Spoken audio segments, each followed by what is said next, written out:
Bonjour et bienvenue sur la Science en vidéo, la chaîne qui vous aide à mieux comprendre vos cours de sciences dans l'enseignement secondaire. Aujourd'hui, la réaction de stoichiométrie avec réactif limitant.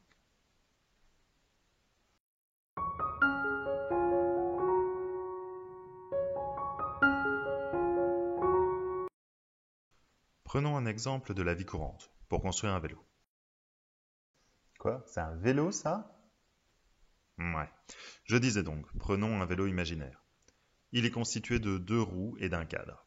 Imaginons maintenant que nous ayons à notre disposition 4 roues et 2 cadres. Combien de vélos peut-on construire? Je sais, on peut faire 2 vélos. Pour chaque cadre, il faut utiliser 2 roues, ce qui nous permet de monter 2 vélos. On a exactement les bonnes proportions pour faire 2 vélos. Si on ne prend qu'un seul cadre, et toujours 4 roues, on pourra monter un vélo, mais il restera 2 roues non utilisées. On parle alors d'un excès de roues. Ok alors, lorsqu'il reste des réactifs non utilisés, on parle d'excès. Et pour les réactifs qui s'épuisent en premier, on dit qu'il est limitant. Bah oui, quand il n'y en a plus, la réaction s'arrête. Mais comment savoir lequel est limitant? Comme on l'a vu, le réactif limitant, aussi appelé réactif par défaut, est celui qui s'épuise le premier. Pour l'identifier, il faut faire plusieurs lectures molaires à partir des données et choisir celle qui est possible. Mais prenons un exemple, la synthèse de l'ammoniac. On commence par écrire l'équation.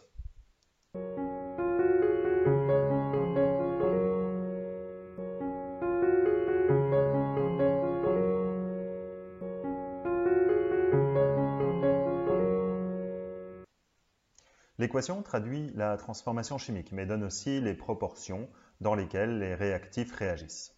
Pour cela, il faut la pondérer, c'est-à-dire indiquer les coefficients devant les substances afin d'avoir le même nombre d'atomes de chaque élément dans les réactifs et dans les produits.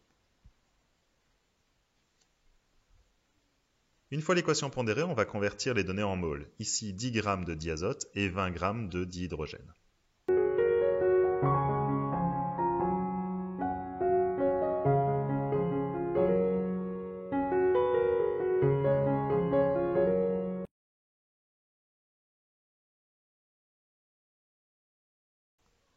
Ce qui fait 0,357 mol de diazote et 10 mol de dihydrogène. On va ensuite utiliser les proportions données par l'équation. Par exemple, pour consommer les 0,357 mol de diazote, j'ai besoin de 1,07 mol de dihydrogène.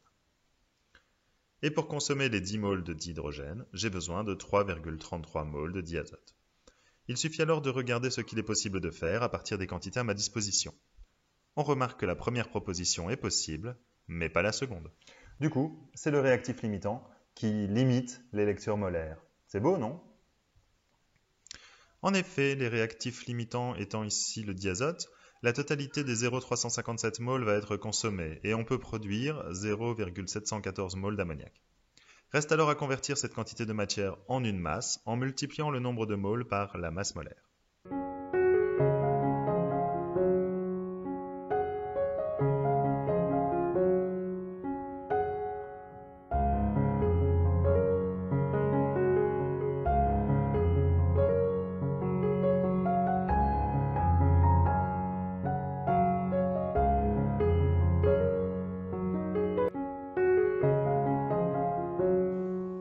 On peut dès lors connaître la quantité de réactif en excès, ici le dihydrogène, en prenant la quantité initiale moins la quantité qui a réagi.